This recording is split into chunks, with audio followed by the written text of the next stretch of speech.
The dust-laden wind howled through the streets of Galesburg, Illinois, like a banshee announcing death's arrival. But all Ruby Keller could hear was the sound of her own screams as Deputy Marshal Frank Holloway dragged her by her auburn hair toward the sheriff's office. Her crime: standing up for an elderly Mexican shopkeeper, whom the lawman had been harassing over supposed unpaid taxes. Ruby's feet scraped helplessly against the hard-packed dirt of Main Street, her hands clawing at the deputy's iron grip, as curious and horrified onlookers gathered at the edges of the thoroughfare. It was 1878, and in the 7 years since she'd arrived in Galesburg to take over her late uncle's millinery shop, she'd never drawn such public attention to herself. "Please," she begged, tears streaming down her dirt-smudged face. "I've done nothing wrong." Deputy Holloway only tightened his grip. "Interfering with the law is a crime, Miss Keller, and Sheriff Thompson will be mighty interested to hear how you've been stirring up trouble." The pain was blinding as her scalp burned from the relentless pulling. Ruby could feel loose strands of hair being torn from her head with each rough yank. Her blue calico dress was already torn at the shoulder, and dust covered the once pristine fabric. Somewhere in the struggle, she had lost one of her boots, and her stockinged foot was becoming raw against the rough ground. The crowd parted suddenly as a tall figure stepped directly into Holloway's path. His face was shadowed by the brim of a black Stetson, but his stance was unmistakable: legs planted firmly apart, shoulders squared, and right hand hovering near the Colt revolver strapped to his hip. "Touch her again, and it'll be the last thing you do with that hand, Holloway." The voice was deep and steady, with a quiet menace that silenced the murmuring crowd. Deputy Holloway froze, his grip on Ruby's hair loosening just enough for her to pull away and scramble backward, cradling her tender scalp. "Yates Blackburn," Holloway spat the name like it was poison. "This ain't your business, Cowboy. The woman's interfered with official law business." Yates took a step closer, and for the first time, Ruby could see his face clearly. Weathered from sun and wind, with piercing green eyes that held Holloway's gaze without wavering. A thin scar ran along his left cheekbone, and several days' worth of stubble darkened his jaw. He wasn't just any cowboy, he was the foreman of the Circle B ranch outside of town, known for his fair treatment of his men and uncompromising nature. "I saw what happened at Martinez's shop," Yates said evenly. "The only one breaking the law here is you, demanding money that's already been paid. Old man Martinez showed you the receipt." Ruby struggled to her feet, watching the confrontation with wide eyes. She had seen Yates Blackburn in town before, had even served him once or twice when he came into her shop to purchase gifts for his sister. But they had never exchanged more than polite pleasantries. "The woman attacked an officer of the law," Holloway insisted, his hand drifting toward his own pistol. "She tried to stop you from robbing an old man," Yates countered. "And now you're assaulting her in broad daylight. Let her go, or we'll take this matter to Judge Wilson right now." The mention of the judge, a notoriously fair-minded man who had no great love for Sheriff Thompson or his deputies, made Holloway hesitate. The crowd was growing, and there were too many witnesses. "This ain't over," Holloway growled, backing away. "Sheriff Thompson will hear about this." "I'm counting on it," Yates replied coldly. As Holloway retreated down the street, Yates turned to Ruby. His stern expression softened as he took in her disheveled appearance and the angry red marks on her scalp where hair had been pulled out. "Are you all right, Miss Keller?" he asked, removing his hat and holding it respectfully at his side. Ruby nodded, then winced at the pain the movement caused. "I will be, Mr. Blackburn. Thank you for your intervention. I fear I would have faced worse at the sheriff's office." "You would have," he agreed grimly. Sheriff Thompson and his men have been demanding protection money from businesses all over town. Most folks are too scared to stand against them. I couldn't just watch, Ruby said, her voice strengthening with conviction despite her trembling hands. Mr. Martinez is 70 years old. His wife is ill. They barely make enough to get by, and Holloway was demanding double what he took last month. Yates glanced around at the dispersing crowd. Many were avoiding eye contact, hurrying back to their business now that the excitement was over. "You're brave, but they won't forget this," he warned. "Let me walk you back to your shop. You need to tend to those injuries, and I suspect you'll want to change your dress." Ruby looked down at her torn, dusty clothing and felt a flush of embarrassment. Her carefully pinned hair was now falling around her shoulders in tangled waves, and she could feel dirt streaking her face where tears had carved paths through it.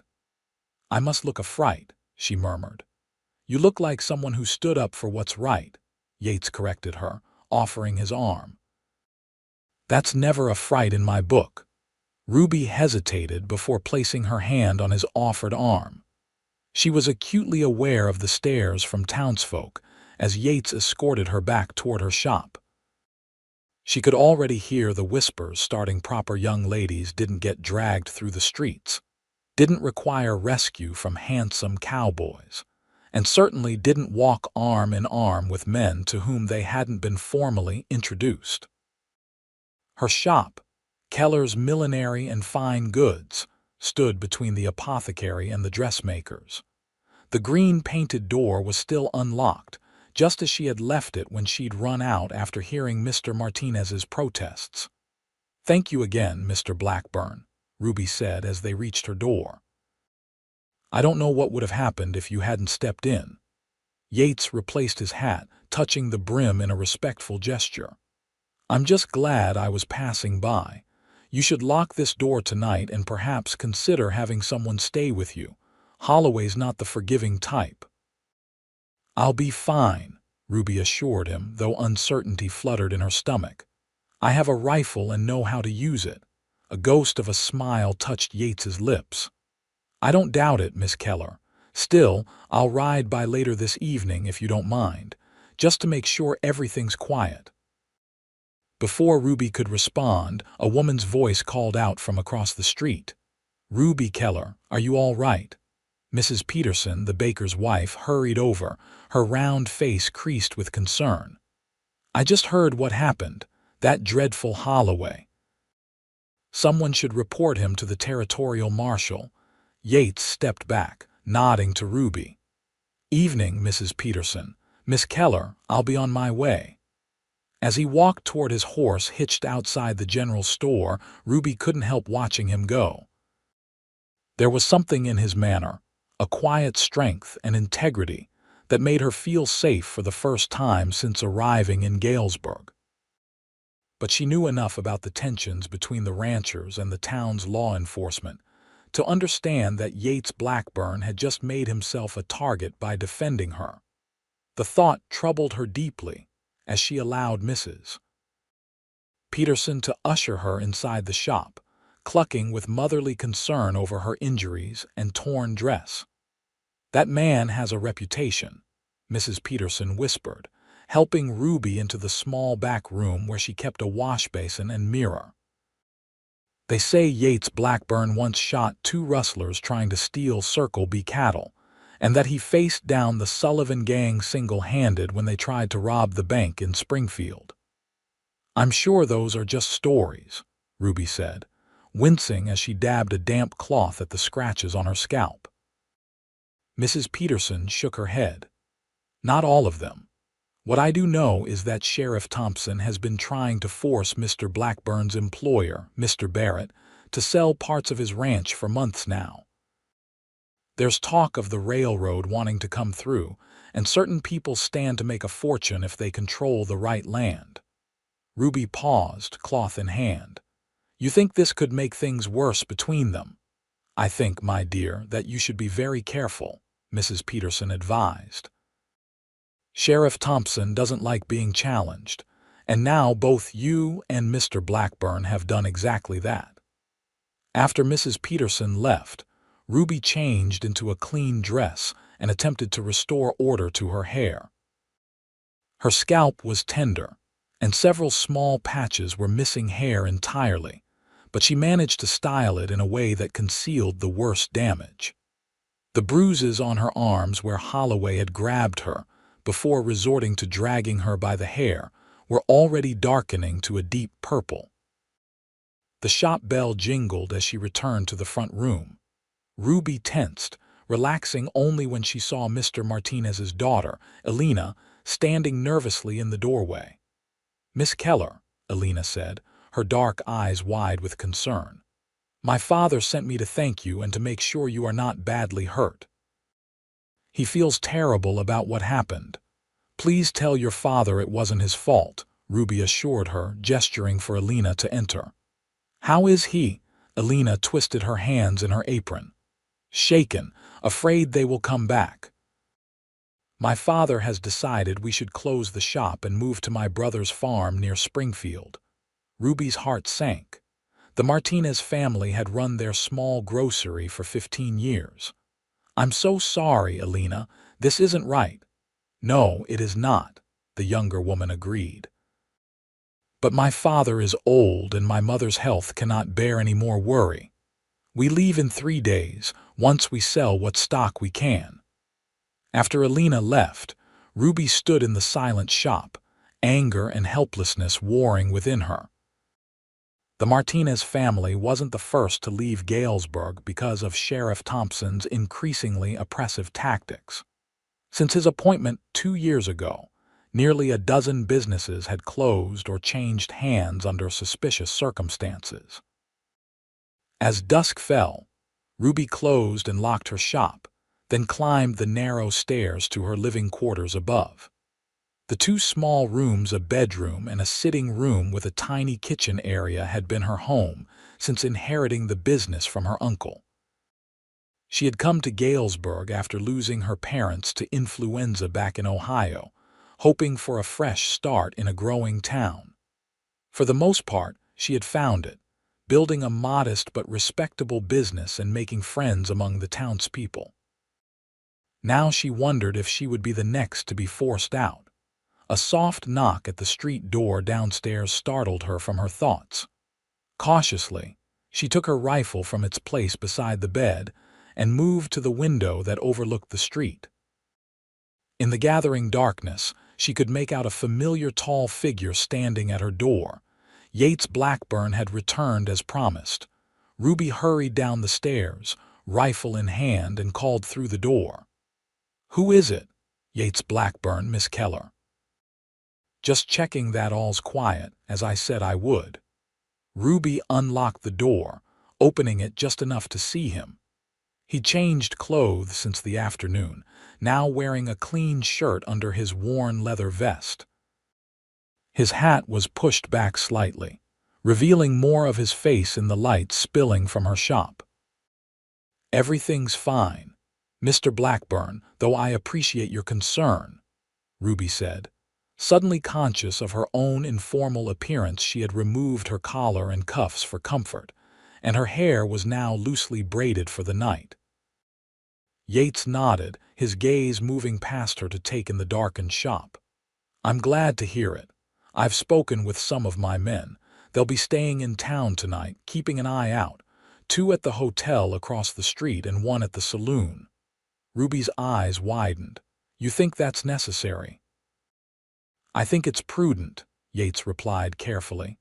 "Holloway and Thompson aren't known for letting things go, especially when their authority is questioned publicly." "You've put yourself in danger because of me," Ruby said quietly. "I'm sorry for that." Yates's expression softened slightly. "Don't be. Those men have been abusing their power for too long. Someone needed to stand up to them." A comfortable silence fell between them, broken only by the distant sounds of piano music from the saloon down the street. Ruby realized she was still holding her rifle and self-consciously lowered it. "You do know how to use that," Yates observed with approval. "My father taught me. We lived in rural Ohio before I came here. He said a woman alone should know how to protect herself. Yates nodded. He was right. He glanced down the street, then back at Ruby.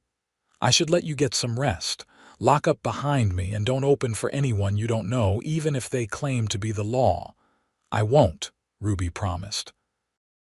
Then, acting on impulse, she added, would you like to come in for coffee before you go? It's the least I can offer after everything you've done.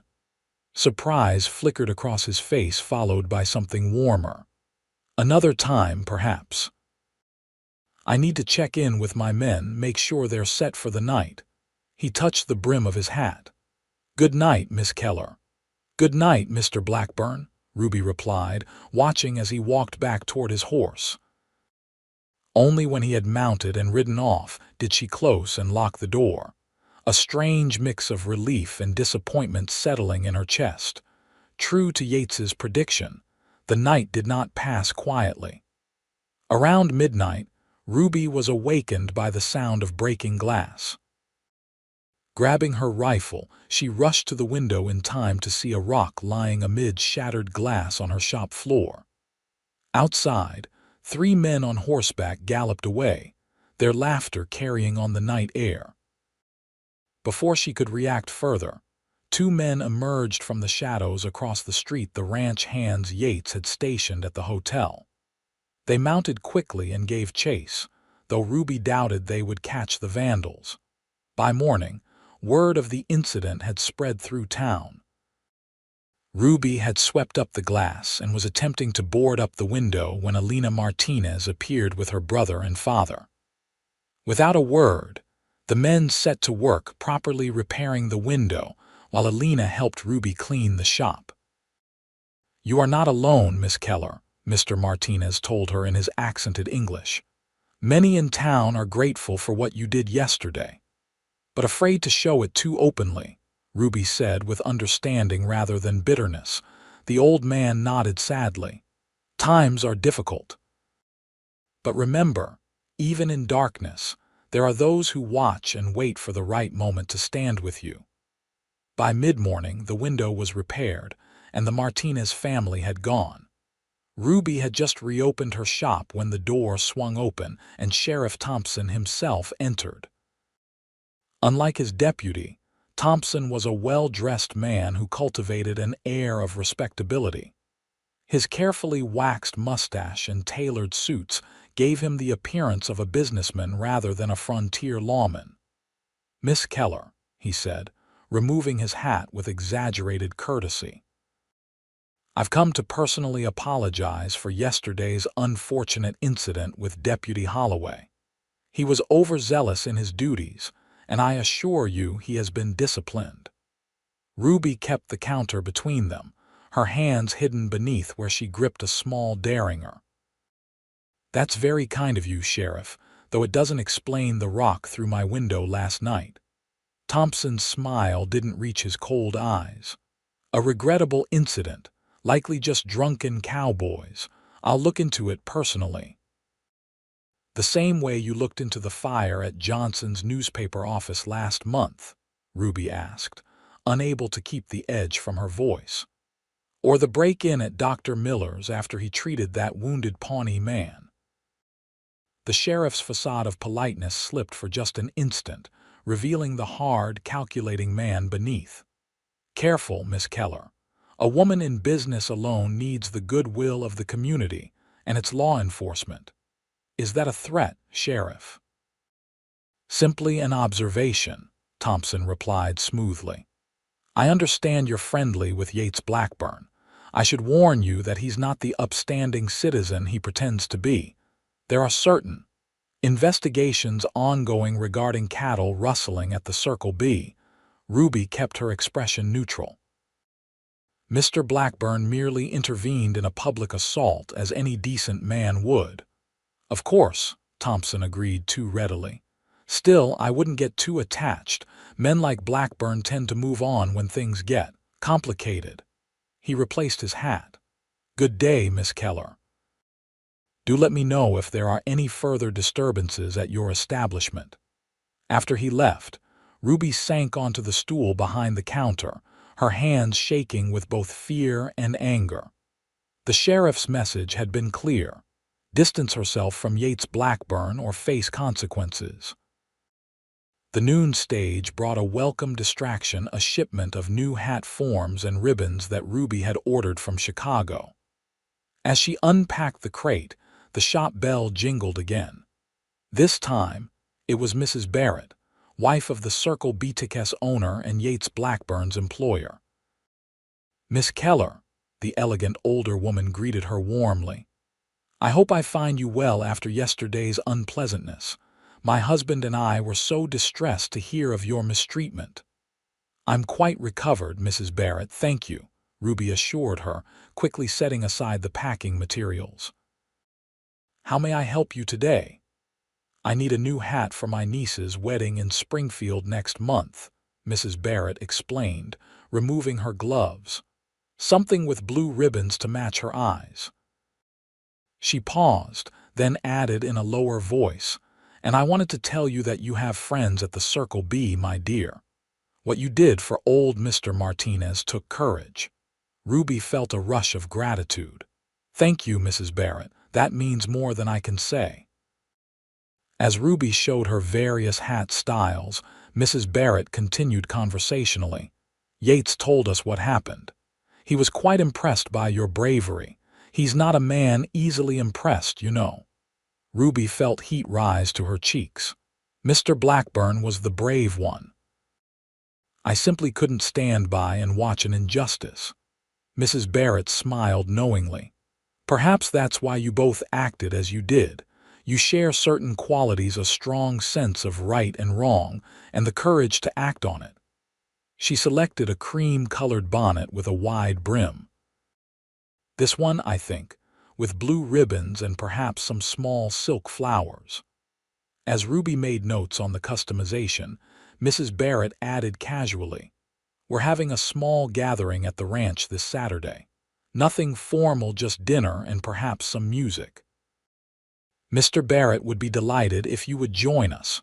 Ruby looked up in surprise.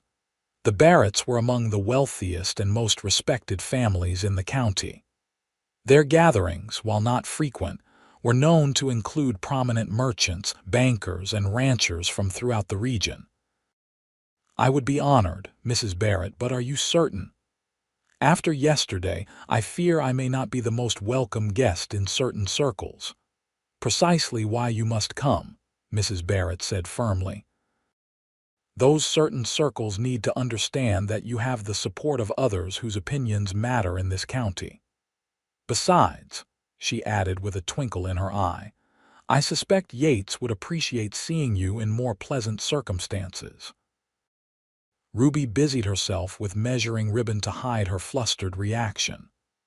"I'll look forward to it then." After Mrs. Barrett left, Ruby found herself both excited and apprehensive about the invitation.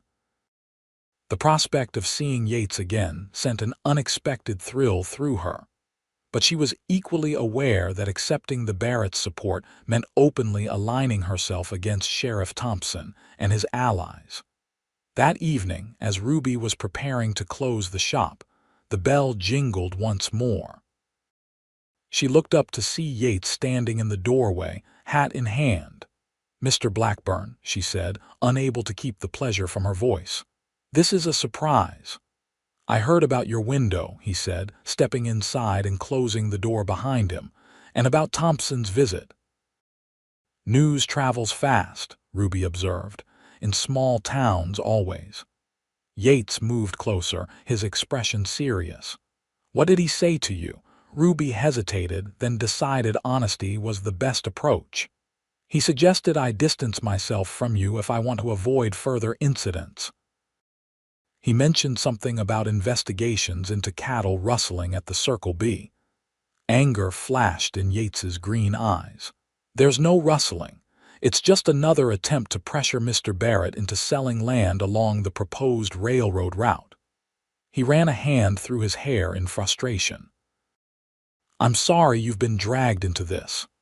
"I dragged myself into it," Ruby reminded him, gathering her courage, "and I don't regret it.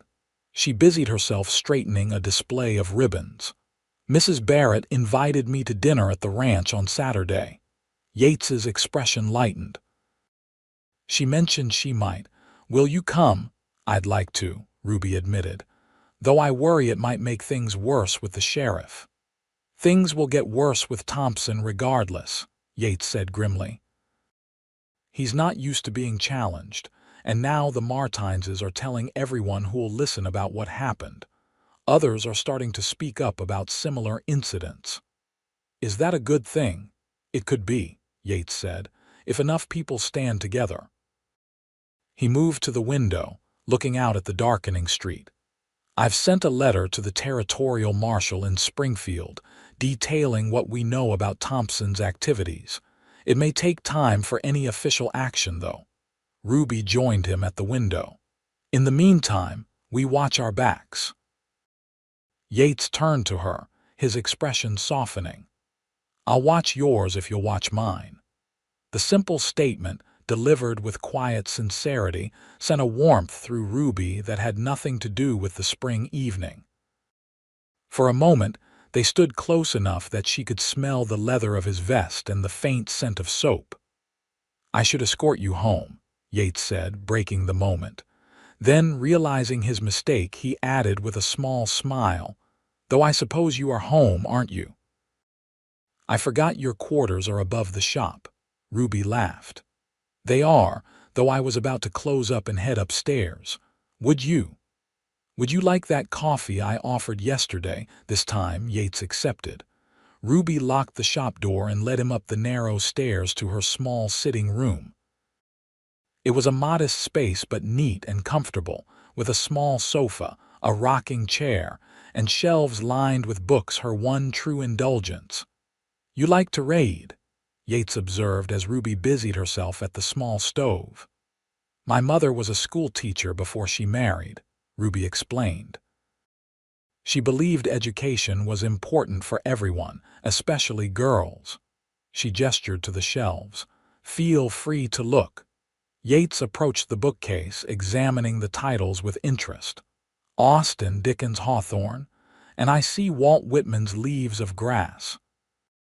That caused quite a stir when it was published." "You've read it?" Ruby asked in surprise, bringing 2 steaming cups to the small table. Yates nodded, taking the offered cup. "My father was a professor before he came west. Our ranch house had more books than most libraries." A shadow crossed his face. "Most burned when Comanches raided our Texas homestead. I was 14. "Your parents?" Ruby asked softly. "Both killed. My sister and I survived by hiding in the root cellar." He sipped his coffee, clearly uncomfortable with the memories. "Mr. Barrett was a friend of my father's. He took us in, raised us like his own. I've worked for him ever since." "I'm sorry about your parents," Ruby said. "I lost mine to influenza 5 years ago. My uncle here in Galesburg was my only remaining family, and then he passed just 2 years later." "And yet you stayed," Yates observed. "Took over his business." Ruby nodded. "It was home by then, or the closest thing to it." They talked easily after that, discovering shared interests in literature and music. Yates revealed that he played the violin, a skill his professor father had insisted upon, while Ruby admitted to a passable talent at the piano. "Mrs. Barrett mentioned music at the gathering Saturday," Ruby recalled. "Perhaps you'll play." "Only if you'll accompany me," Yates countered with a smile that transformed his usually serious face. Before they knew it, 2 hours had passed. When Yates finally stood to leave, there was a reluctance in his movements that matched Ruby's own feelings. "Thank you for the coffee," he said, reaching for his hat. "And the conversation. It's been too long since I've had either with someone who appreciates Whitman." "You're welcome anytime," Ruby told him sincerely.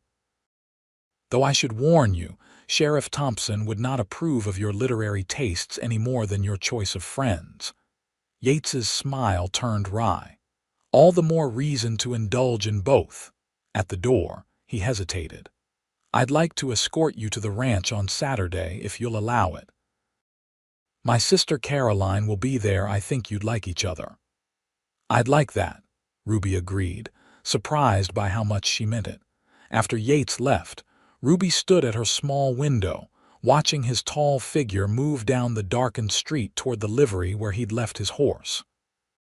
For the first time since the incident with Holloway, the knot of anxiety in her chest had loosened, replaced by something warm and unfamiliar, something that felt dangerously like hope. The next few days passed in a blur of activity. Word of Ruby's stand against Deputy Holloway had spread, and while some townsfolk avoided her shop, others made a point of stopping by with words of encouragement or small purchases. The Martinez family completed their preparations to leave, selling most of their stock to other merchants at reduced prices. On Friday afternoon, as Ruby was helping Alina pack the last of her personal belongings, Sheriff Thompson's deputy, not Holloway, but another man named Becker, entered the Martinez store. "Sheriff says you folks need to settle your tax bill before leaving town," Becker announced without preamble, slapping a paper on the counter. Alina's brother Miguel picked up the document, his face darkening with anger. "We paid our taxes in January. This says we owe for the full year. We're only in April. New county ordinance," Becker said with a shrug. "Businesses that close must pay the full year's assessment." "There is no such ordinance," Ruby interjected, unable to remain silent. "The town council would have had to approve it." Becker's gaze shifted to her, cold and threatening. "Seems you didn't learn your lesson the other day, Miss Keller. Maybe the sheriff should take a closer look at your tax situation, too." Before Ruby could respond, the store door opened again. This time, it was Judge Wilson, the county magistrate, who entered. In his 70s, with a shock of white hair and piercing blue eyes, the judge was respected throughout the county for his fairness and integrity. "I thought I might find you here, Deputy," the judge said mildly. "Mrs. Wilson mentioned seeing you ride this way with what looked suspiciously like fraudulent tax documents." Becker's confidence faltered. "Just delivering official notices, Judge. Sheriff's orders." "Indeed." Judge Wilson took the paper from Miguel's hand and examined it. "Curious. I don't recall signing this ordinance, and as the presiding judicial authority in this county, I would have had to do so."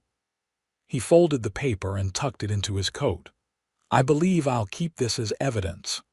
"Evidence of what?" Becker demanded. "Attempted extortion, for a start," the judge replied calmly.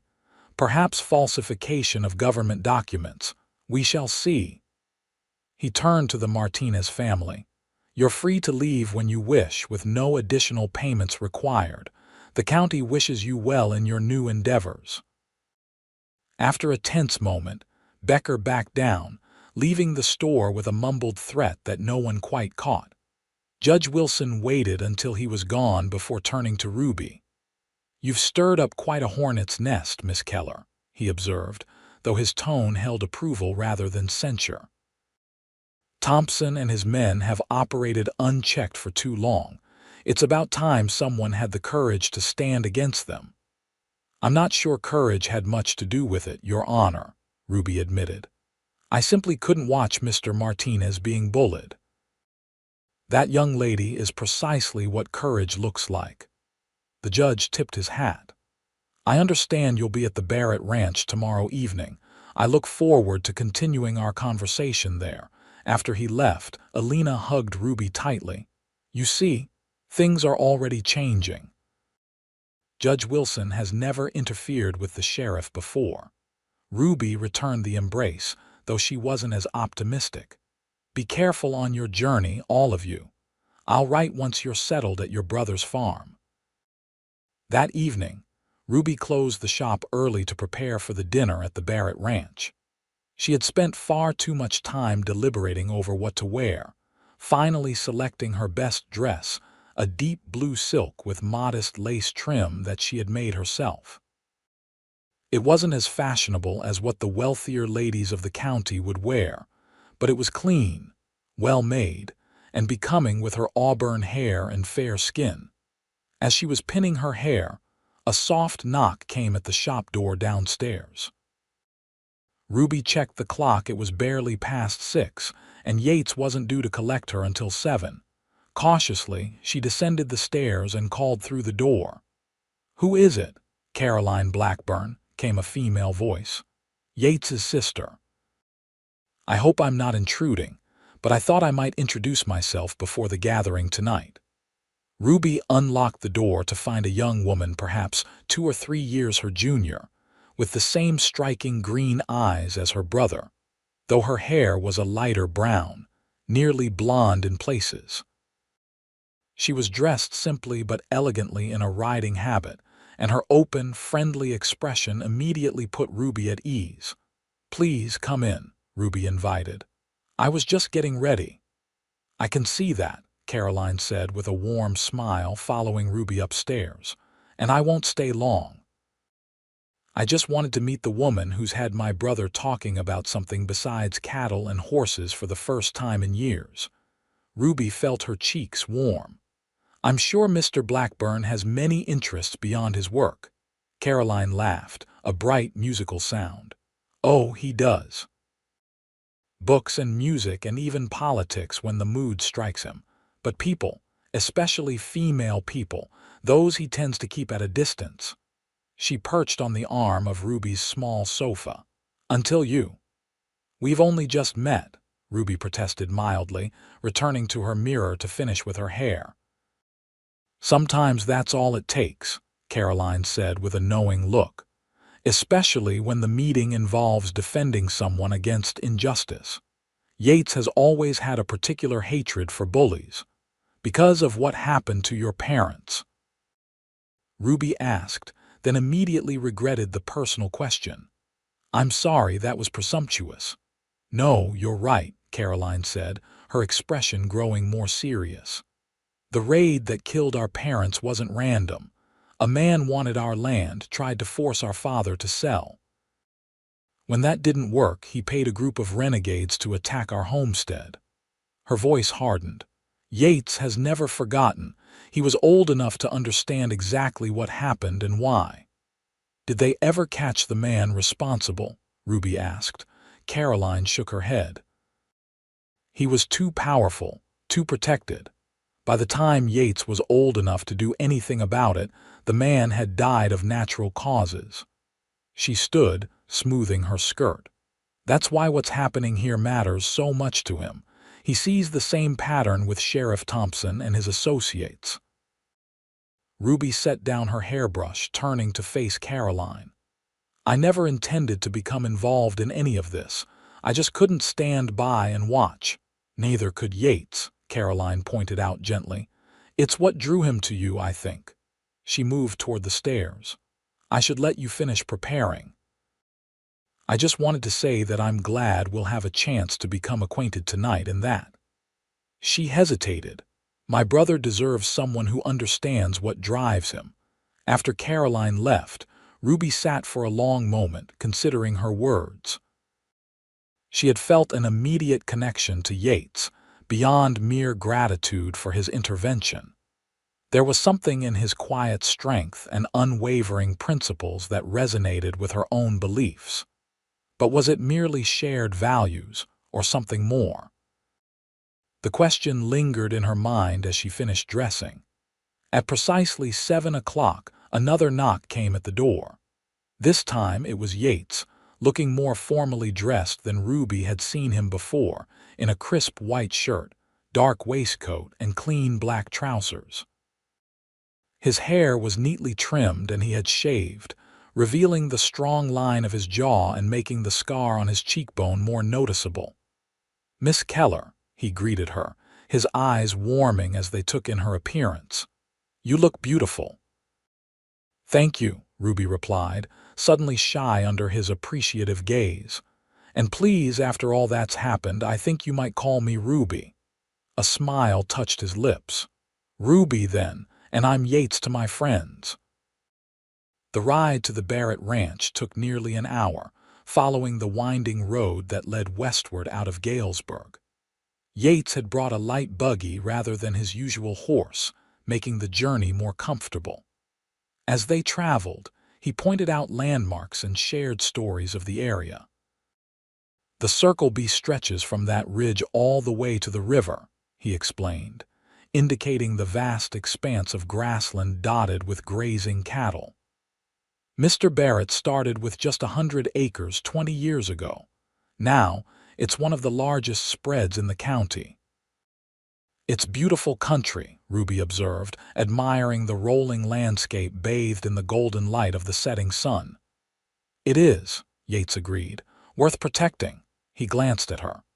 "Caroline mentioned she visited you earlier. I hope she didn't overwhelm you. She can be direct." Ruby laughed. "I liked her immediately. She clearly cares for you a great deal." "We've always looked after each other," Yates said simply. "After our parents died, we didn't have anyone else until the Barretts took us in." As they approached the ranch house, a large, well-built two-story structure of timber and stone, Ruby could see lanterns illuminating the wide porch and hear the sounds of conversation and laughter drifting from within. Several buggies and horses were already hitched at the rail outside. "Nervous?" Yates asked, noting her sudden silence. "A little," Ruby admitted. "I don't often attend such gatherings." "You'll be the most interesting person there," he assured her, bringing the buggy to a stop. "And the bravest." Before Ruby could respond, Mrs. Barrett appeared on the porch, waving in welcome. "Yates, Miss Keller, we were beginning to wonder if you'd been delayed." The evening progressed more pleasantly than Ruby could have imagined. The Barrett home was comfortable and tastefully furnished, with none of the ostentatious displays of wealth that some prosperous families favored. The guests, about 20 in all, included Judge Wilson and his wife, several prominent ranchers and merchants, and even Dr. Miller, who had faced his own troubles with the sheriff after treating the Pawnee man. After dinner, the party moved to the spacious parlor, where Mrs. Barrett encouraged Ruby to play the piano. Though initially hesitant, Ruby acquiesced, performing a simple but lovely rendition of "Beautiful Dreamer." When she finished, Yates retrieved his violin from its case and joined her for several more pieces, their musical partnership drawing appreciative comments from the assembled guests. "You two play wonderfully together," Mrs. Barrett remarked when they finally surrendered the instruments to other guests. "As though you've been practicing for years." Ruby caught Yates's eye and smiled.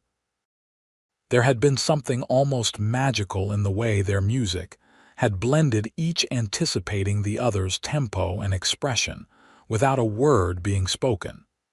It had felt like a conversation of sorts, intimate despite the audience. Later, as the evening was winding down, Judge Wilson drew Ruby and Yates aside, his expression serious despite the festive atmosphere. "I wanted you both to know that I've been in contact with the territorial marshal," he said quietly.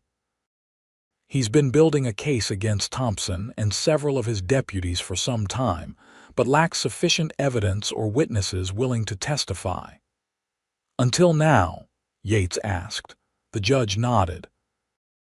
"The Martinez incident, combined with several others that people have finally come forward about, may be enough. The marshal plans to visit Galesburg within the next 2 weeks. Thompson won't go quietly," Yates warned, "and if he gets wind of the investigation beforehand." "Which is why discretion is paramount," the judge agreed. "In the meantime, Miss Keller, I would advise caution in your daily activities. Perhaps staying with friends outside of town would be prudent." Ruby shook her head firmly. "I won't be driven from my home or business, Your Honor." "That would only show Thompson that his tactics work." Judge Wilson sighed but nodded in understanding. "Then please accept additional protection. I believe Mr. Blackburn has already arranged for some of his men to keep watch." Yates confirmed this with a nod. Day and night, though discreetly. We don't want to provoke a direct confrontation if it can be avoided. As the evening came to a close, Yates helped Ruby into the buggy for the return journey. The night had turned cool, and he wrapped a blanket around her shoulders before taking the reins. "Did you enjoy yourself?" he asked as they set off down the moonlit road. "Very much," Ruby said sincerely. "Your family, the Barretts, they're good people." "The best I've known," Yates agreed. "Mr. Barrett taught me everything about ranching, but more importantly, he showed me what it means to be a man of principle." He glanced at Ruby. "Like standing up for what's right even when it's difficult or dangerous," Ruby added softly. They rode in comfortable silence for a while, each lost in thought. Finally, Ruby spoke again. "Caroline told me about the man who was responsible for your parents' deaths. How he was never brought to justice." Yates's hands tightened on the reins. "She shouldn't have burdened you with that old history." "It wasn't a burden," Ruby assured him. "It helped me understand why this situation with the sheriff matters so much to you." She hesitated. "Is that why you intervened when you saw Holloway dragging me?" Yates was quiet for so long that Ruby thought he might not answer. When he finally spoke, his voice was low and intense. "I would have stepped in regardless of who was being mistreated," he said.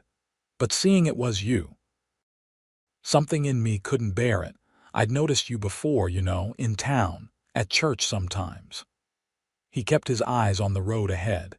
"You always seemed so, composed, self-sufficient, but kind too, especially to the children and older folks." Ruby felt her heart quicken at his words. "I never realized you'd noticed me." "How could I not?" Yates asked simply. "You stand out, Ruby, not just because of your beauty, though there's that too. It's your spirit, the way you carry yourself with dignity regardless of circumstances."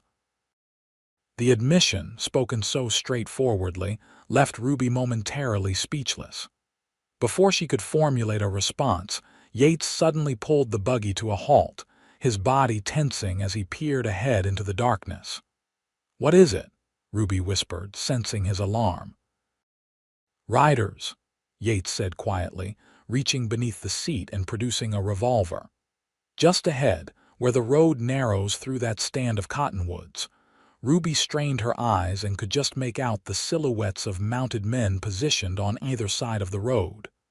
"An ambush." "Looks that way." Yates handed her the reins. "If there's trouble, take the buggy and go, head straight back to the ranch. Don't stop for anything." "I'm not leaving you," Ruby protested. "This isn't up for debate." Yates's tone was firm as he checked his pistol. "I promise to keep you safe, and I mean to." Before Ruby could argue further, a harsh voice called out from the darkness. "That's far enough, Blackburn. Step down from the buggy, nice and slow." Ruby recognized the voice immediately. Deputy Holloway. Yates remained seated, though his body was tense with readiness. "Evening, Holloway. Bit late for a social call, isn't it?" "This isn't social," came the reply as Holloway moved his horse forward into a patch of moonlight. Behind him, Ruby could now see 3 other mounted men. "Sheriff Thompson wants a word with you about interfering with official law business." "He knows where to find me in daylight," Yates replied evenly. "Now step aside and let us pass." Holloway's laugh was ugly. "You're not in a position to be giving orders, Cowboy. Not when you're outnumbered 4-1. 3-1, came a new voice from behind them. "You never were good at counting, Holloway." Ruby twisted in her seat to see Yates's foreman, a weathered man named Harlan, emerging from the shadows with a rifle trained on the deputies. Yates didn't take his eyes off Holloway. "Last chance. Step aside." For a tense moment, it seemed Holloway might press the confrontation. Then, with a curse, he jerked his horse out of the road. "This isn't over, Blackburn. Not by a long shot.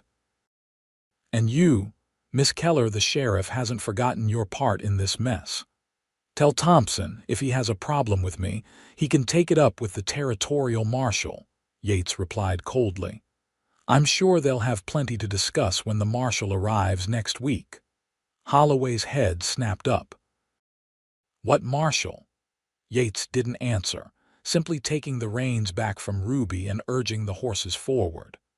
They passed through the gauntlet of deputies without further incident, Harlan following behind until they were well clear of the ambush point. Thank you, Harlan, Yates said when the foreman rode up alongside them. Good timing. Been shadowing you since you left the ranch, Harlan explained. Mr. Barrett's orders. He figured Thompson might try something like this. After ensuring they were safely on their way, Harlan rode ahead to alert the ranch hands stationed in town of the incident. Yates and Ruby continued at a faster pace, both acutely aware that the confrontation had escalated the tension between them and the sheriff. You shouldn't have told them about the marshal, Ruby said worriedly. Judge Wilson said discretion was important. I know, Yates acknowledged, but I needed something to make them back down. And now that they know an investigation is coming, Thompson might make mistakes, get sloppy in covering his tracks. Or he might become more dangerous, Ruby pointed out. Desperate men often are. Yates reached over to squeeze her hand briefly. That's why we'll be extra careful until the marshal arrives. When they reached Galesburg, the streets were mostly deserted, with only the saloon showing signs of activity. Yates drove directly to Ruby's shop, where two of his ranch hands were already positioned, one across the street and another near the alley that ran behind the buildings. I don't like leaving you, Yates admitted as he helped Ruby down from the buggy. Not after what happened tonight. I'll be fine, Ruby assured him, though she too felt uneasy. Your men are watching and I have my rifle. Yates walked her to the door, waiting as she unlocked it. In the dim light from the street lamp, his expression was troubled. Ruby, Whatever he meant to say was interrupted by the sound of approaching horses. Both turned to see Sheriff Thompson himself riding toward them, flanked by Deputy Becker. Yates moved protectively in front of Ruby. Well, isn't this cozy? Thompson remarked, reining in his horse. The shopkeeper and the cowboy, returning from a night of socializing with the county's elite. Is there a law against that, Sheriff? Ruby asked, her voice steadier than she felt. Thompson ignored her, addressing Yates instead. I understand you had a disagreement with some of my deputies on the road tonight. Your deputies were attempting to ambush us, Yates corrected him. That's a crime, even for men with badges. An unfortunate misunderstanding, Thompson said dismissively. They were merely attempting to deliver an official message. His cold gaze shifted to Ruby. Miss Keller, in light of recent disturbances, the town council has authorized increased patrols around businesses. You'll be seeing more of my deputies in this area. How thoughtful, Ruby replied, the sarcasm barely concealed. Though I can't help but notice that the town council hasn't held a meeting in 3 weeks. A flash of anger crossed Thompson's face before he mastered it. You should be careful about the company you keep, Miss Keller. Mr. Blackburn here has a troubled history with the law. The only trouble I see is wearing a badge right now, Yates said evenly. Good night, Sheriff. I suggest you and your deputy move along before Judge Wilson hears about another attempt at intimidation. At the mention of the judge, Thompson's expression hardened, but he made no further comment, merely touching the brim of his hat in mock courtesy before riding away with Becker following. He's planning something, Yates said grimly once they were alone again. That wasn't just intimidation, he was assessing the situation, seeing how closely you're being guarded. Ruby shivered, and not just from the night air. What do? We stay vigilant, Yates said. And maybe we speed things up with the marshal. He hesitated, then added, I'd feel better if you weren't alone tonight. Ruby's eyes widened at the implication, but Yates quickly clarified.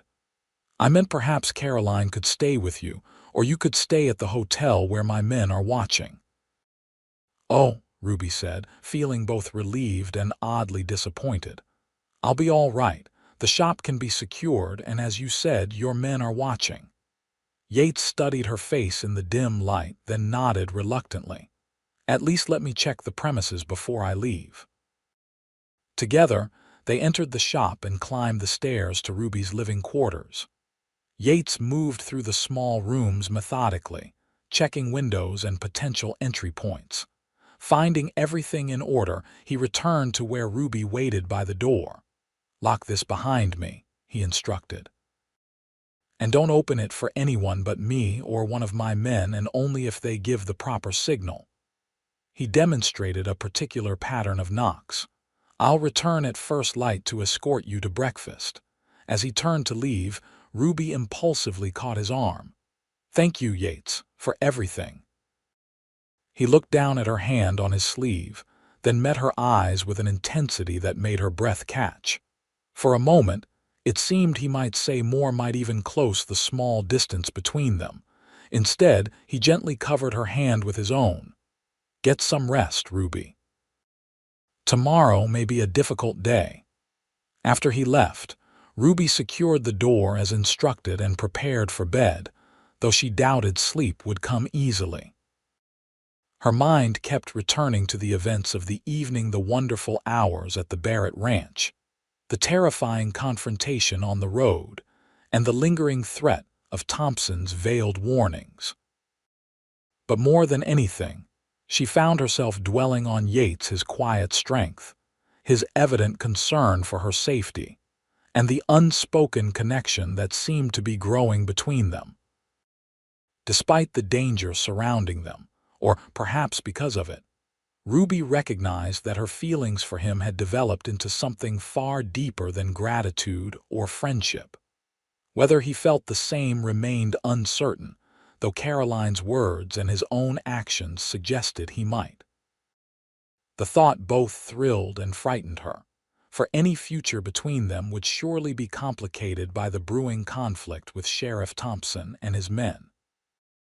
As she finally drifted toward sleep, Ruby's last conscious thought was of Yates's face in the moonlight and the promise of his return with the morning sun.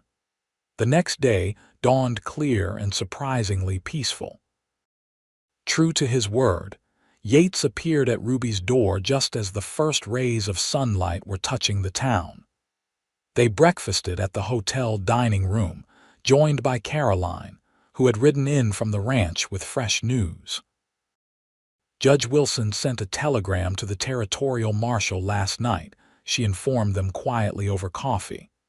He's arriving tomorrow, not next week as originally planned. That's good news, Ruby said with relief. The sooner this is resolved, the better. Yates looked less certain. It might force Thompson's hand if he finds out. We need to be especially careful today and tonight. Despite the tension, the day passed without incident. Ruby opened her shop as usual, and to her surprise, business was brisk. It seemed many in town were making a point of showing support, however quietly. Even Mr. Peterson, the baker, whose wife had been so concerned for Ruby after the incident with Holloway, stopped by to order a new hat for his daughter's birthday. Folks are talking, he told her in a low voice as she wrapped his purchase. About Sheriff Thompson and his deputies, about how they've been treating people, not just you and the Martinez family but others too, things that people were too afraid to mention before. Is that good or bad for me? Ruby asked wryly. Mr. Peterson's expression was somber. Depends on how many speak up when the time comes and how many stay silent out of fear. He patted her hand. You're a brave young woman, Miss Keller. This town needs more like you. Throughout the day, Ruby was aware of Yates's men maintaining their watch, though they were discreet enough that most townspeople wouldn't notice anything unusual. Yates himself came and went, checking on her between his duties at the ranch and errands in town. During one such visit in the afternoon, he brought unexpected news. Thompson and his deputies left town about an hour ago, he reported. All of them headed east toward Springfield. Ruby looked up from the hat she was trimming. That seems suspicious. Very, Yates agreed, his expression troubled. Harlan's following them at a distance. I've sent word to Judge Wilson as well. Could they have learned about the marshal's early arrival? Ruby wondered. Possibly, though I don't see how. The judge only sent the telegram last night, and he used a private code. Yates moved to the window, scanning the street with practiced eyes. In any case, I don't like it. Thompson isn't the type to run, which means he's planning something. As dusk fell, Yates returned to escort Ruby to dinner at the hotel. The town seemed unusually quiet, with fewer people than normal on the streets, despite the pleasant spring evening. Everyone's waiting, Yates observed as they walked. They can feel that something's coming, even if they don't know what. At the hotel dining room, they were joined by Caroline and Judge Wilson, who had additional news. I received a return telegram from the marshal, the judge informed them, keeping his voice low despite the nearly empty room. He's bringing several deputies and will arrive on the morning train. He also advised that he's received troubling reports about Thompson from other communities where he served previously. What kind of reports? Ruby asked. The judge's expression was grim. Similar patterns of corruption and intimidation. In the last town, before coming here, a newspaper editor who spoke out against him was found dead, supposedly a suicide, though many had their doubts. The implications hung heavily in the air. After dinner, as they were preparing to leave, a breathless ranch hand burst into the hotel lobby. "Mr. Blackburn, fire at the livery stable. They're saying it's spreading fast." The entire group rushed outside to see orange flames illuminating the night sky at the eastern end of town. The livery stable, a wooden structure housing horses and carriages for travelers and townspeople without their own facilities, was fully engulfed. "Caroline, stay with Ruby," Yates instructed as he prepared to join the bucket brigade already forming. "Don't let her out of your sight." "Be careful," Ruby called after him, a sense of foreboding filling her as she watched him run toward the conflagration. Judge Wilson shook his head gravely. "This is no accident, not with Thompson and his men conveniently out of town." He patted Ruby's shoulder reassuringly. "Stay here with Miss Blackburn. I'll find out what I can." For the next hour, Ruby and Caroline watched anxiously from the hotel porch as the town battled the blaze. The livery stable was lost, but through heroic efforts, the surrounding buildings were saved. As the flames finally died down to smoldering embers, Yates returned, his face and clothing blackened with soot, but otherwise unharmed. "All the horses got out," he reported, accepting a glass of water from Caroline. "No human casualties, thank God, but it's definitely arson." Several witnesses saw someone matching Deputy Holloway's description near the stable shortly before the fire started. "But you said Thompson and his deputies left town," Ruby reminded him. "They did," Yates confirmed grimly. "Which means either Holloway doubled back, or they have accomplices we don't know about." Judge Wilson joined them, looking equally exhausted. The fire marshal found evidence of coal oil deliberately spread throughout the stable. This was meant as a distraction. A distraction from what? Caroline asked, but even as the words left her mouth, realization dawned on all their faces. "Your shop," Yates said, already moving toward the door. They wanted to draw everyone away from that end of town. The four of them rushed down the street toward Ruby's millinery. Yates and the judge leading the way with Ruby and Caroline following closely behind. As they approached, Ruby could see that her fears were justified. The door to her shop stood ajar, light spilling out onto the darkened street. Yates drew his revolver, signaling for the women to stay back as he and the judge cautiously approached. From inside the shop came the sounds of destruction, glass breaking, furniture being overturned. "Sheriff's office, come out with your hands up," Yates called, using the authority of law despite having no official standing. The sounds inside ceased abruptly, followed by the crash of a rear window breaking. Yates rushed into the shop while the judge circled around to the back alley. Inside, Ruby's beautiful shop had been systematically destroyed, display cases smashed, hats and ribbons strewn about and trampled, and worst of all, painted across one wall in what looked horribly like blood were the words, "Next time it's you." Ruby gasped, her hand flying to her mouth in horror. Caroline wrapped a supportive arm around her shoulders as they surveyed the devastation. "They're gone," Yates reported, returning from checking the back rooms. "Through the window. Judge Wilson is trying to follow, but they had horses waiting." Ruby moved numbly through the wreckage, picking up a torn ribbon here, a crushed hat form there. "Everything's ruined," she whispered. "All my work, all my stock. Things can be replaced," Yates reminded her gently. "You can't," Judge Wilson returned, shaking his head in frustration. "Lost them in the darkness, but I'm certain it was Holloway and at least one other man." He surveyed the destruction with obvious anger. "This ends tomorrow when the marshal arrives. In the meantime, Miss Keller, you cannot stay here tonight." "She'll come to the ranch with us," Caroline said firmly. "It's the safest place." Ruby looked around once more at her violated shop and home. The message on the wall made the threat unmistakable. This had been a warning. Next time, they would come for her directly. "I'll need to gather some things," she said, her voice steadier than she felt. "I'll help you," Caroline offered, following Ruby upstairs.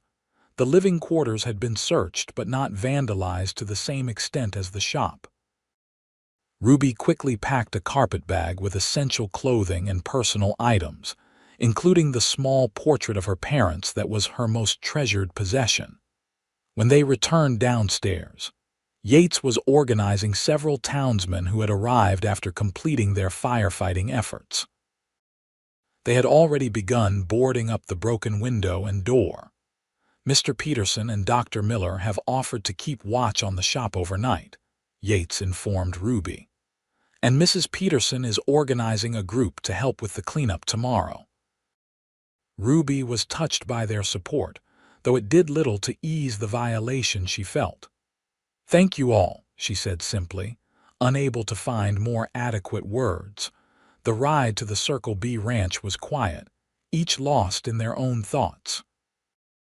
Ruby sat between Yates and Caroline in the buggy, drawing comfort from their presence.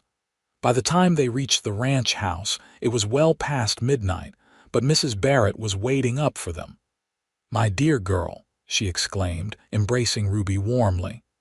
"What a terrible ordeal! You must be exhausted." Ruby found herself fighting tears at the motherly concern. "I'm all right, Mrs. Barrett, just shaken." "Of course you are," Mrs. Barrett soothed. "Caroline, take Miss Keller to the blue bedroom. I've had fresh linens put on and water brought up for washing." She turned to Yates. "Mr. Barrett is in his study.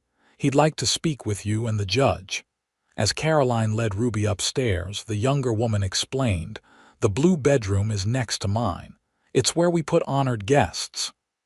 "I don't want to be a burden," Ruby protested weakly. Caroline squeezed her hand.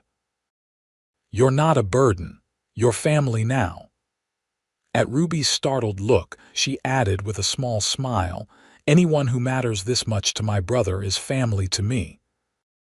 The blue bedroom was lovely, spacious, and comfortable, with a large four-poster bed, a washstand with porcelain basin, and a small sitting area near the window.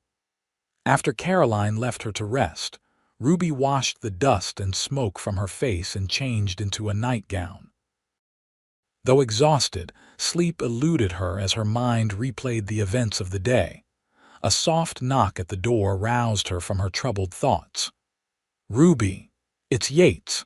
May I speak with you for a moment?" Ruby wrapped a shawl around her shoulders before opening the door.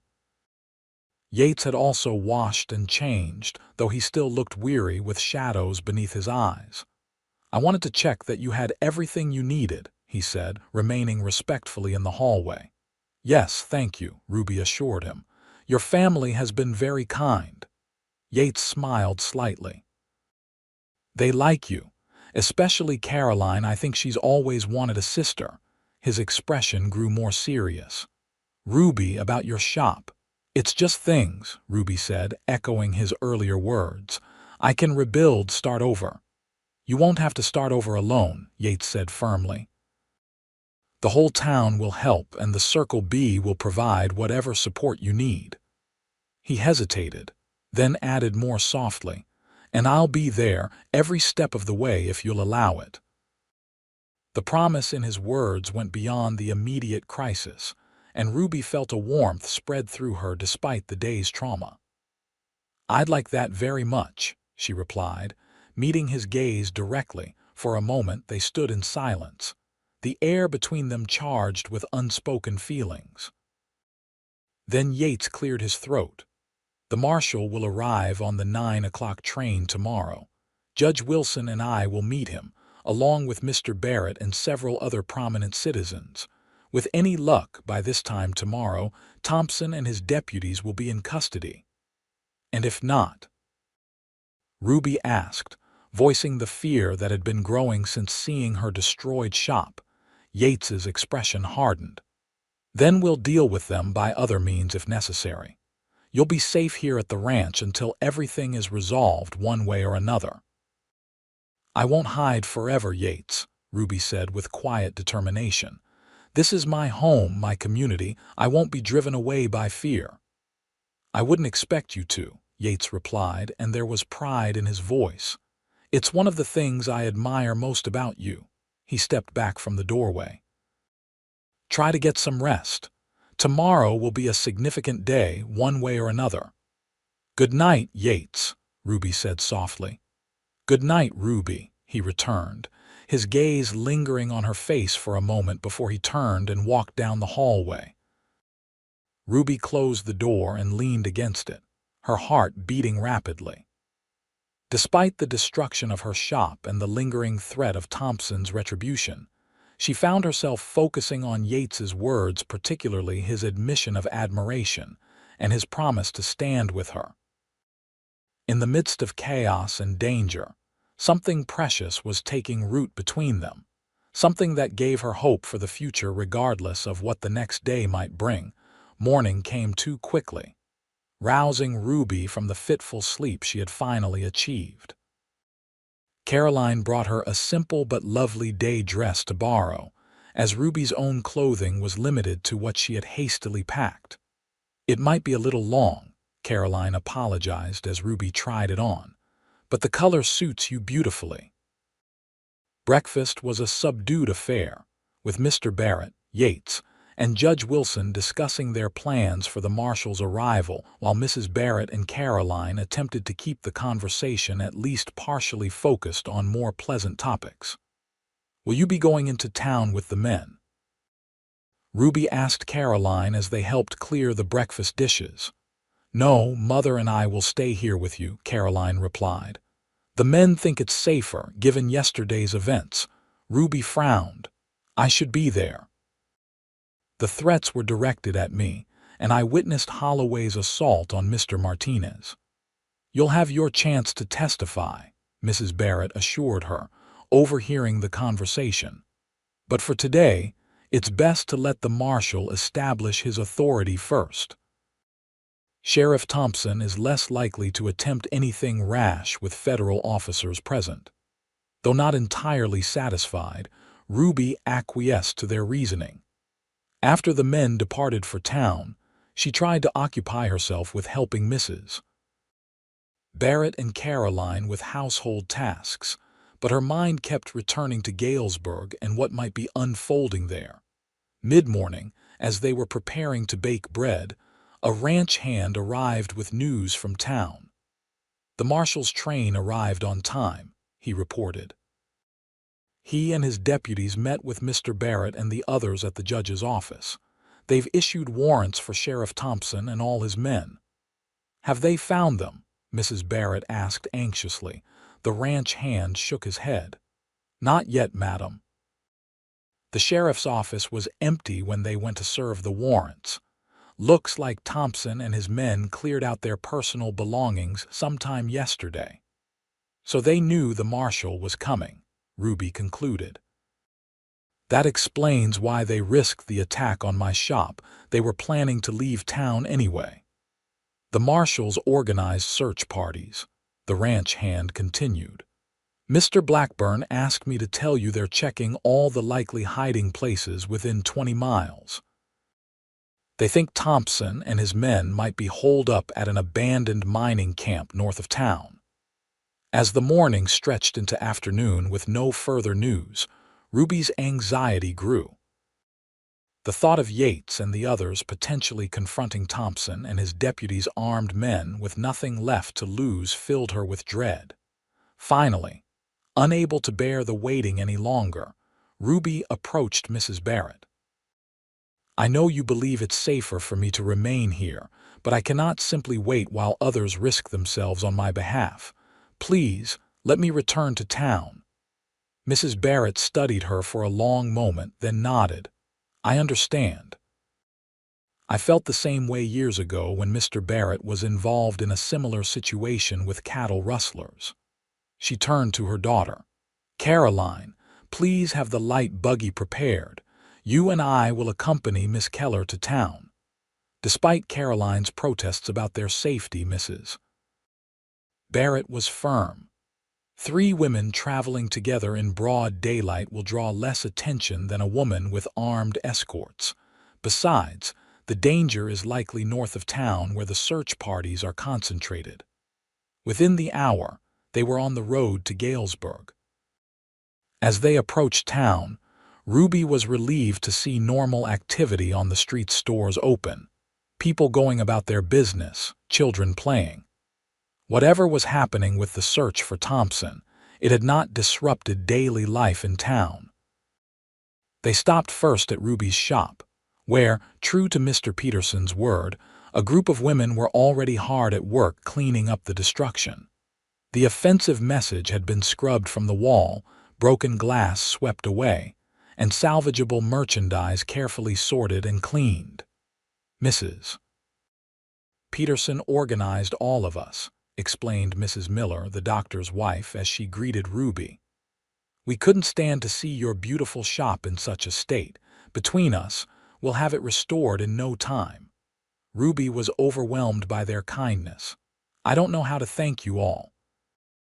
No thanks needed, Mrs. Peterson assured her, emerging from the back room with a broom. You stood up for the Martinez family when no one else would. Now we're standing up for you. She lowered her voice. Besides, we're all hoping this means the end of Sheriff Thompson's reign of terror. The marshal has already appointed Mr. Harlan as temporary sheriff until a proper election can be held. Yates's foreman? Ruby asked in surprise. Mrs. Peterson nodded. He was a deputy in Kansas before coming to work for the Circle B, a good man from all accounts.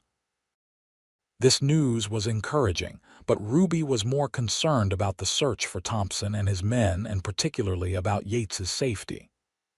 After thanking the women again for their help, she, Mrs. Barrett, and Caroline continued to the judge's house, where they hoped to find more information. Mrs. Wilson welcomed them warmly, though she had little news to share. The judge and the others left with the marshal hours ago, she explained, serving them tea in her parlor. The last message we received indicated they were following fresh tracks toward the old Sullivan mine. How many men went with them? Mrs. Barrett asked. The marshal brought 3 deputies, and there are perhaps a dozen local men, including Mr. Barrett, Yates, and several of your ranch hands, Mrs. Wilson replied. The marshal seemed confident they could handle the situation. Ruby sipped her tea, trying to calm her nerves. And Sheriff Thompson has how many deputies? 4, officially, Mrs. Wilson said. Though there are rumors he's recruited additional help from some unsavory characters who have passed through town recently. The implication was clear the lawmen might be outnumbered. Ruby set down her cup, her decision made. Mrs. Wilson, do you know where the Sullivan mine is located? The older woman looked startled by the question. About 8 miles north, near the ridge line. But surely you're not thinking of going there. Not alone, Ruby clarified, turning to Mrs. Barrett and Caroline. But if we took the buggy to the ridge overlook, we might be able to see what's happening. If Thompson and his men have indeed set a trap, perhaps we could warn the marshal and the others. Mrs. Barrett exchanged a look with her daughter. It would be safer than blundering directly into a potential confrontation, she acknowledged. And I know the spot you mean. Mr. Barrett and I picnicked there years ago. You can see the entire valley where the mine entrance is located. Despite Mrs. Wilson's concerns, the three women soon set off again, this time heading north out of town. Ruby had changed into one of her own dresses recovered from her shop and borrowed a pair of field glasses from Mrs. Wilson. They traveled in tense silence, each aware of the risks but equally determined to help if possible. The road to the ridge was rough, forcing them to proceed slowly. As they climbed higher, Ruby could see the valley spreading out below them, with the abandoned buildings of the Sullivan mine camp clearly visible in the afternoon sun. Smoke rose from one of the structures, indicating recent occupation. When they reached the overlook, Mrs. Barrett halted the buggy in a small clearing sheltered by pine trees. From this vantage point, they had an excellent view while remaining hidden from those below. Ruby raised the field glasses, focusing on the mine camp. What she saw made her blood run cold. Near the main building, once the mine office, several horses were tethered.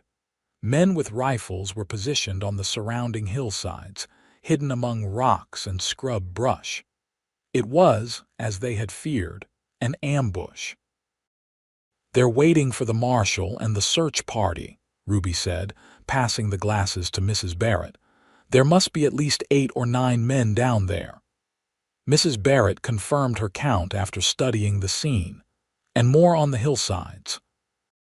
"They've chosen their position well. Anyone approaching the camp would be exposed during the final quarter mile. We have to warn them," Caroline said urgently. "The marshal's party could be massacred if they ride in unaware." Ruby had been thinking rapidly.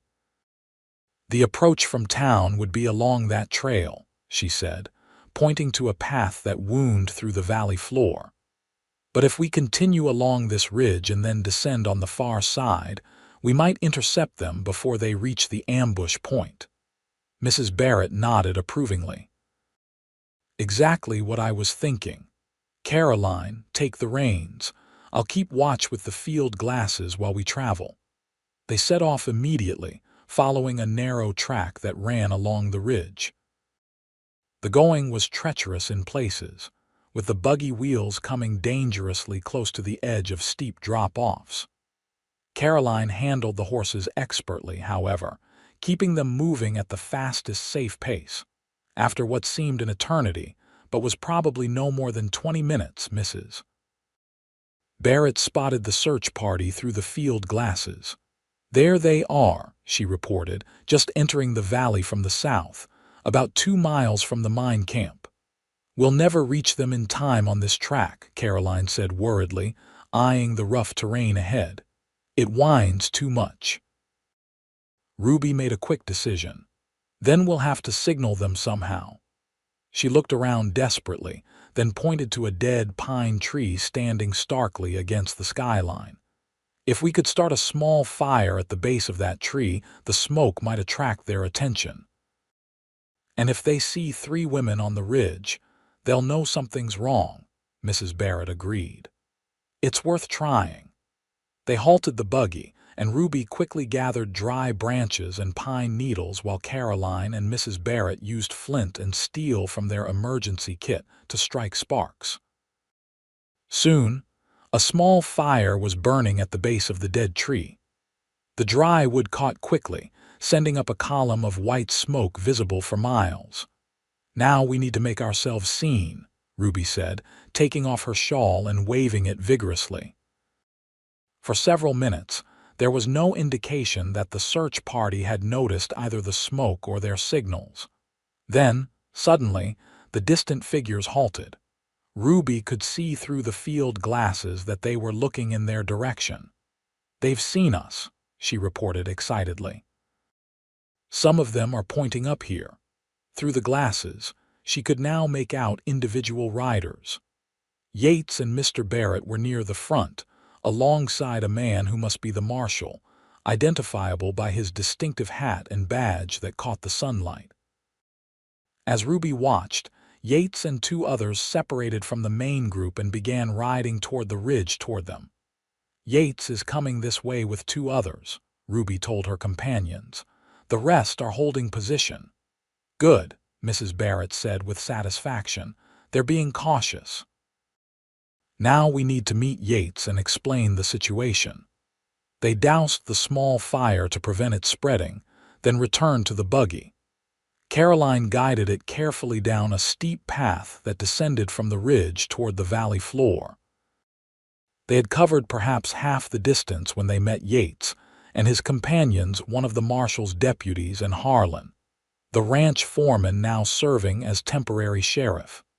Yates's expression was a mixture of relief, concern, and exasperation as he recognized them. "What in God's name are you three doing out here?" he demanded, then immediately softened his tone. "Are you all right?" "We're fine," Ruby assured him.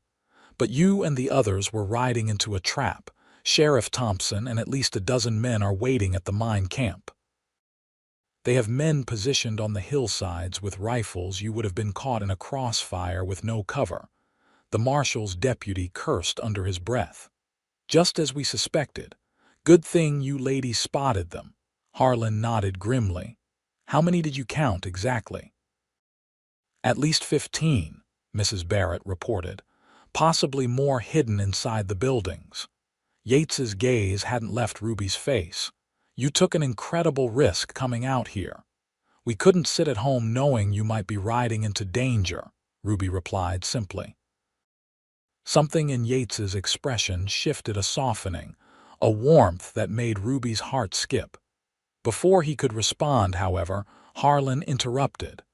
"We need to get back to the marshal with this information," he reminded them, "and get these ladies to safety." "I'll escort them back to town," the deputy offered. "You two return to the marshal and help plan our next move." Yates shook his head. "I'll take the women back. You and Harlan know the terrain better than I do. The marshal will need that knowledge to outflank Thompson's position." After a brief discussion, this plan was agreed upon. Harlan and the deputy rode back to join the marshal, while Yates took the reins of the buggy for the return journey to town. As they traveled, he explained that the marshal had received intelligence that morning suggesting Thompson was planning to flee to Mexico, but wanted to eliminate his pursuers first.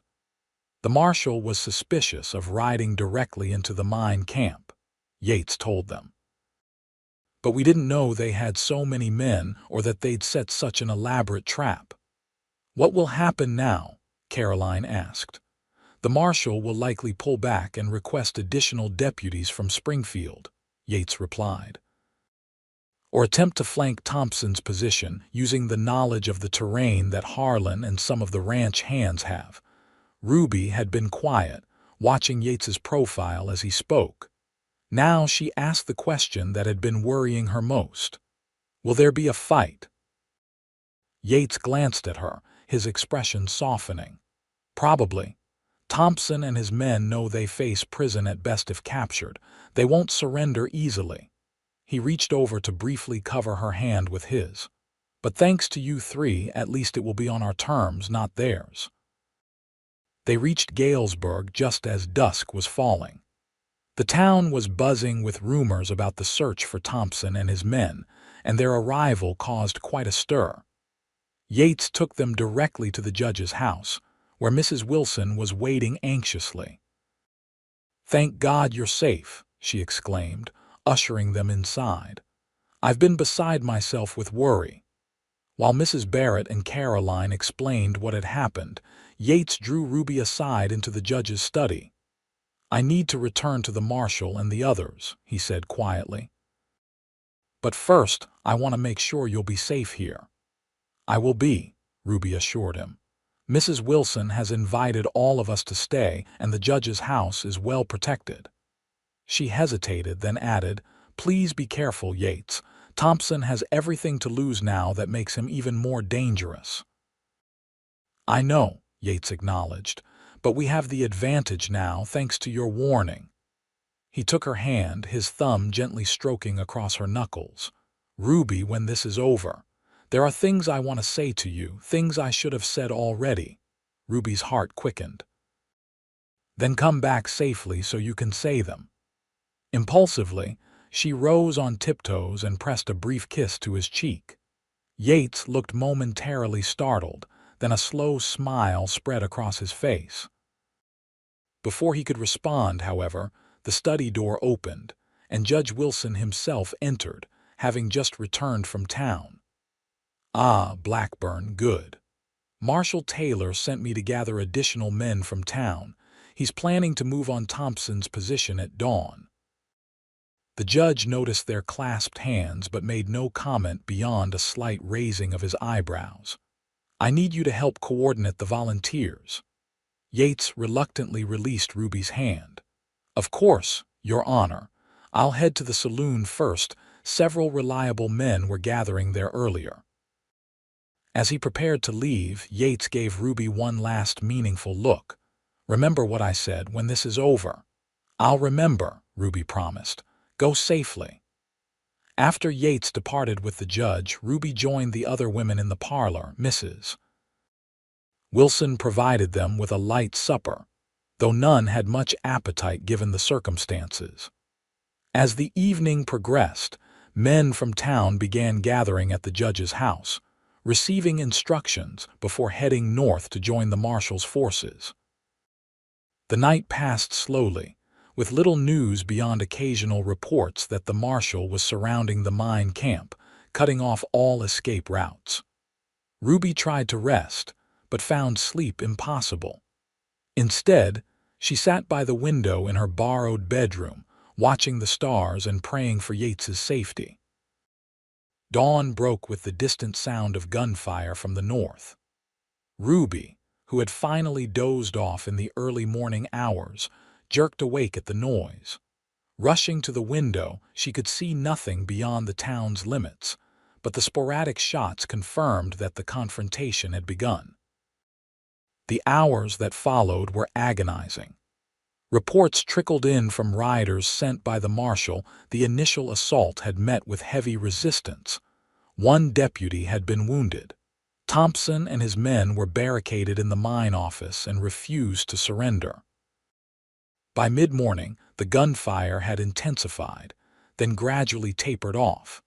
Around noon, a rider arrived with news that Thompson's position had been overrun. Several of his men had been killed or wounded, but Thompson himself and 3 others had escaped into the mine tunnels. The marshal and his forces, including Yates and Mr. Barrett, were in pursuit. This last news sent a chill through Ruby. The Sullivan mine had been abandoned years ago due to unstable tunnels and dangerous gas pockets. The thought of Yates pursuing desperate men through such hazardous conditions filled her with dread. It was late afternoon when the first wounded began arriving in town. Dr. Miller and his wife converted their home into a temporary hospital, treating men from both sides of the conflict.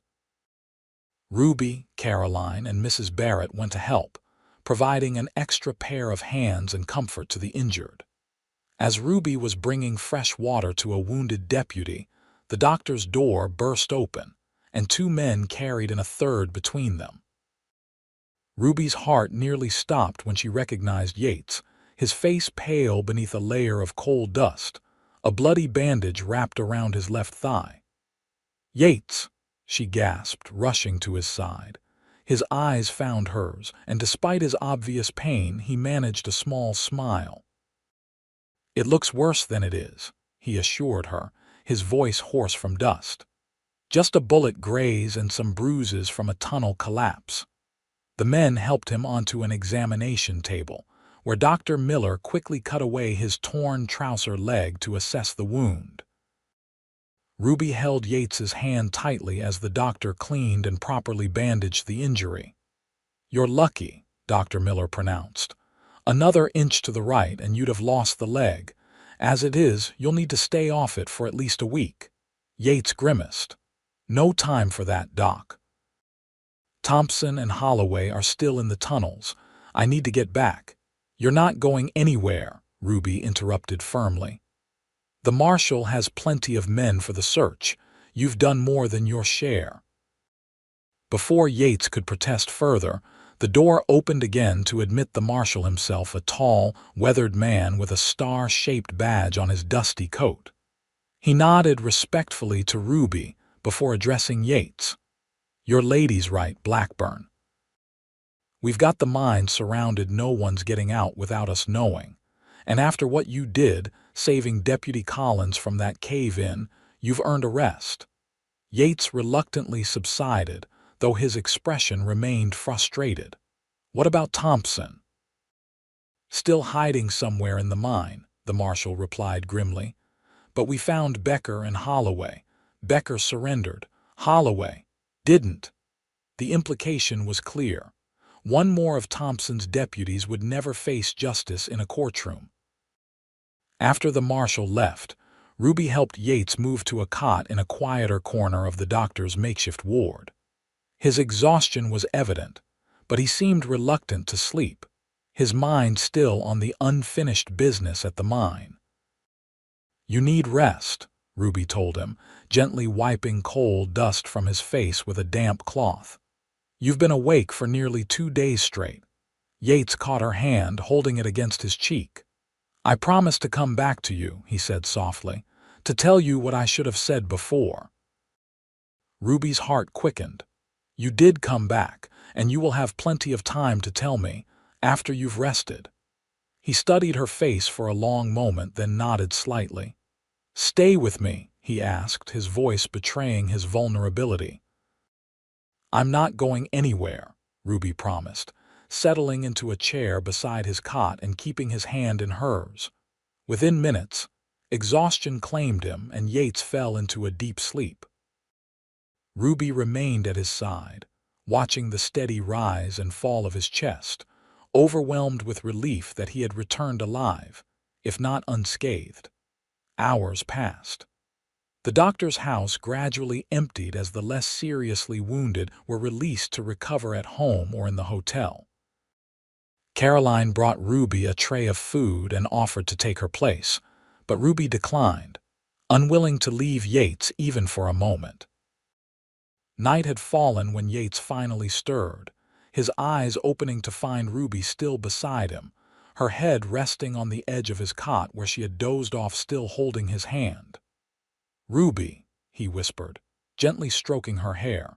She woke instantly, raising her head to meet his gaze. "How do you feel?" "Better," he said, pushing himself up to a sitting position with only a slight wince. "Has there been any news?" Ruby nodded. "They found Thompson about an hour ago. He was trying to escape through an old air shaft at the far end of the mine. The marshal has him in custody now." Relief washed over Yates's face. "So it's over." "It's over," Ruby confirmed. "The marshal says he has more than enough evidence to ensure Thompson and his remaining men will spend many years in prison. And Judge Wilson is already making arrangements for a special election to choose a permanent sheriff." Yates nodded, then surprised Ruby by swinging his legs over the side of the cot. "I need to get out of here," he said, reaching for his boots which someone had placed nearby. "Yates." "The doctor said you need to stay off that leg for a week," Ruby protested. "I've had worse injuries breaking horses," he assured her, "and I need fresh air and privacy for what I have to say to you." Despite Ruby's concerns, Yates was determined. With her reluctant assistance, he pulled on his boots and stood, testing his weight gingerly on the injured leg. It clearly pained him, but he could walk with only a slight limp. "Just to the porch," Ruby insisted. "No further." The night air was cool and refreshing after the close atmosphere of the doctor's house. Stars blanketed the sky, and the town was quiet, most citizens having retired early after the excitement of the day. Yates guided Ruby to a bench at the far end of the porch, where they could speak without being overheard by anyone inside. "Ruby," he began, taking both her hands in his. "These past days have been the most dangerous I've experienced since leaving Texas. But they've also brought me something I never expected to find in Galesburg, something I'd almost given up hoping for." Ruby's heart thundered in her chest as Yates continued, his green eyes never leaving hers. "When I saw Holloway dragging you through the street, something in me broke open. Not just anger at the injustice, but something deeper, a recognition, maybe, of a spirit that matched my own in ways I hadn't thought possible." He squeezed her hands gently. "And every moment since has only confirmed what I felt in that first instant." "And what was that?" Ruby asked softly, though she hoped she knew the answer. "That you were someone I could love," Yates said simply. "Someone I already was beginning to love without even realizing it." Joy blossomed in Ruby's chest, warm and radiant. "I felt it too," she admitted. "Even in the midst of fear and danger, something about you called to me. Your strength, your integrity, your kindness." Yates released one of her hands to gently touch her cheek. "I'm not a wealthy man, Ruby. Everything I have is from my work at the Circle B. But I can offer you a good life, a safe home, and a heart that will cherish you until my dying day." "Are you proposing to me, Yates Blackburn?" Ruby asked, a smile curving her lips despite the tears that had begun to gather in her eyes. "I am," he confirmed, his own smile appearing. "Probably too soon by most standards, and certainly not in the way I'd planned. I'm covered in coal dust and blood, and we're sitting on Dr. Miller's porch in the middle of the night." Ruby laughed softly. "I don't care about any of that. After what we've been through together, conventional courtship seems rather beside the point, doesn't it?" "It does," Yates agreed, growing serious again. "But I want to do this properly." With visible effort, he slid from the bench to one knee before her, wincing slightly as his injured leg protested. "Ruby Keller, will you do me the great honor of becoming my wife?" Ruby didn't hesitate. "Yes, Yates. With all my heart, yes." The kiss that followed was gentle at first, then deepening with all the emotion they had held in check during the dangerous days just past. When they finally separated, both were breathless, and Yates's eyes had darkened with a passion that sent a thrill through Ruby. "I should get you back inside before Dr. Miller comes looking for his missing patient," she said, though she made no move to rise. Yates smiled, reclaiming his place beside her on the bench. "In a minute. I want to remember this moment exactly as it is, the stars, the quiet night, and you beside me, having just made me the happiest man in Illinois." They sat together in comfortable silence for a while longer, planning their future in quiet murmurs, a small wedding at the Barrett Ranch once Ruby's shop was restored. A home of their own eventually, perhaps on a corner of Circle B land that Mr. Barrett had once offered Yates. Children, someday, who would grow up knowing both their parents' love and the values of courage and integrity that had brought them together.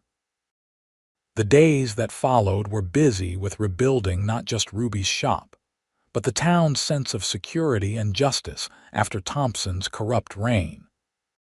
True to the community's promise, volunteers helped restore Keller's millinery and fine goods to its former charm, with many contributing materials or labor to replace what had been destroyed. The special election was held 3 weeks later, with Harlan winning by a substantial majority. Under his leadership, and with the territorial marshals' continued support, law and order returned to Galesburg. The businesses that had fled during Thompson's time began to return, including a new newspaper established by a young journalist from Springfield who was determined to ensure transparency in local government. Ruby and Yates were married on a perfect June day at the Barrett Ranch, with Judge Wilson officiating and what seemed like half the county in attendance. Caroline served as Ruby's maid of honor, while Mr. Barrett stood as Yates's best man, having been more of a father to him than a mere employer for most of his life. As they exchanged vows beneath an arch of flowers in the Barrett's garden, Ruby thought back to that terrible day when Holloway had dragged her through the streets of Galesburg. What had seemed like the worst day of her life had, in fact, been the beginning of the best. The day Yates Blackburn had stepped between her and danger, saying those simple words that changed everything. Touch her again. After the ceremony, as guests enjoyed the lavish reception Mrs. Barrett had arranged, Yates led his new bride away for a moment of privacy in the rose garden. "Mrs. Blackburn," he said, the name a caress on his lips. "Are you happy?" Ruby's answer was in her radiant smile as she reached up to touch his beloved face. "Completely. And you?" "More than I ever thought possible," Yates replied honestly.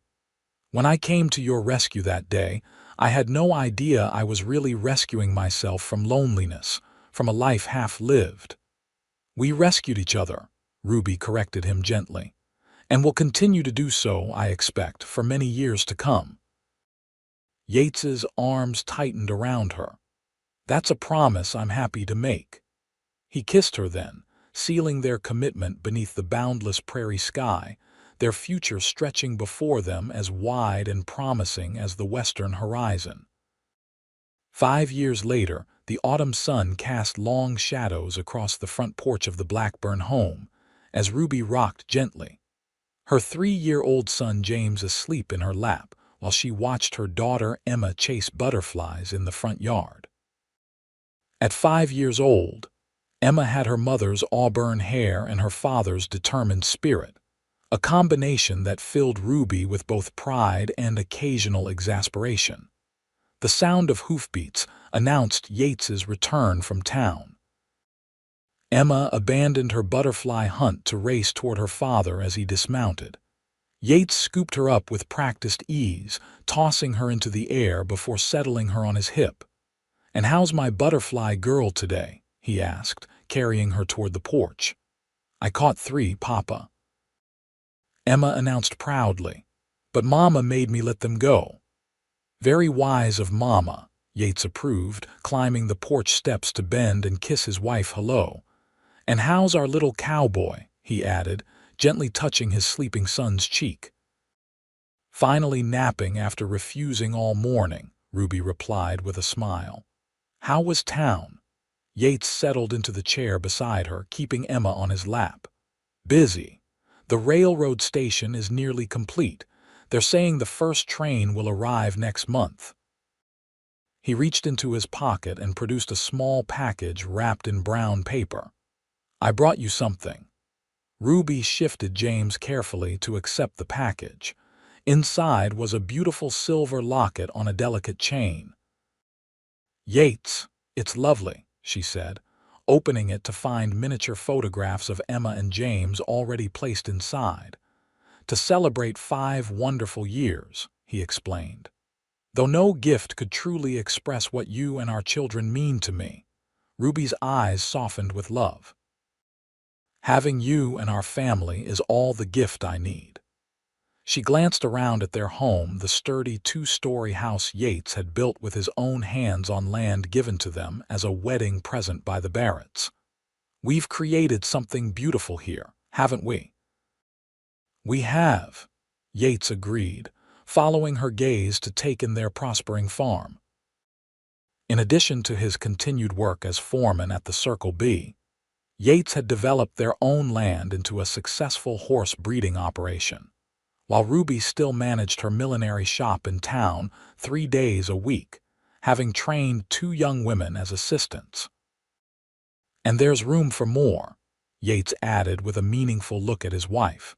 "If you're feeling up to it, that is." Ruby's hand drifted to her abdomen, where the first subtle signs of their third child had recently made themselves known. "I think our family isn't quite complete yet," she agreed with a smile. Emma looked up at her parents curiously. "More butterflies coming," Yates laughed and hugged his daughter closer. "Something even better than butterflies, sweetheart, but that's a surprise for another day." He stood, shifting Emma to his shoulders. "Now, who's going to help me feed the new foal before dinner?" As her husband and daughter headed toward the barn, James still sleeping peacefully in her arms, Ruby watched them go with a heart full of contentment. From the terror of being dragged through the streets of Galesburg to this moment of perfect happiness, it had been quite a journey. She thought briefly of Sheriff Thompson, still serving his prison sentence in Springfield, and Deputy Holloway, who had died in the mine that day rather than face justice. Their cruelty had inadvertently led to her greatest joy, a paradox that still amazed her. The sun was setting now, painting the prairie in gold and amber. In the distance, Ruby could see the spire of Galesburg's new church and the smoke from evening fires rising from town chimneys.